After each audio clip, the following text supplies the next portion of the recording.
আসসালামু আলাইকুম বন্ধুরা, সবাই কেমন আছেন? দেখুন কিভাবে আজ দুইবার মরা থেকে বাঁচলাম। একটি কৃষি যন্ত্র তৈরি করতে যায় দুইবার ব্লেড ভেঙে গেল।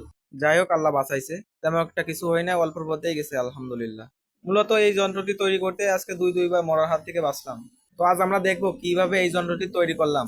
প্রথমত এই যন্ত্রটি তৈরি করতে তার শেপ ধারণ করে নেছে এবং এটি এখন গ্রাইন্ডিং পাথর দিয়ে ভালোভাবে পরিষ্কার করে নিচ্ছে।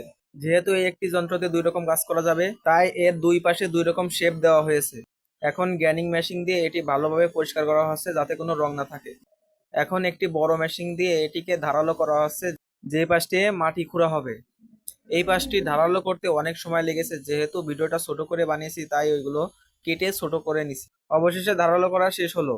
এখন এর মিডিল পয়েন্টটি একটু বাঁকা করে নেওয়া হবে যাতে করে সেখানে একটি রড ঝালাই করা যায়, যেটির মাধ্যমে মাটি খুঁড়া বা মাটি খোসার কাজ করা হবে।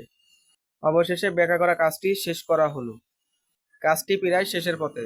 এই হাতলটি যখন ঝালাই করতেছিল তখন যে এর আলো, এই আলোটি চোখে পড়লে অন্যদিকে তাকাইলে অন্ধকার লাগতেছিল। অবশেষে এই হাতলটি ঝালাই করা শেষ হলো এবং এটি কৃষিকাজের জন্য ব্যবহার করার যোগ্য হয়ে গেল। তো বন্ধুরা, শেষমেশ এটিকে এরকম দেখতে হয়েছে। তো কেমন হলো সবাই ভিডিওটি দেখে লাইক কমেন্ট করবেন এবং শেয়ার করবেন এবং পাশে থাকবেন। আল্লাহ হাফেজ।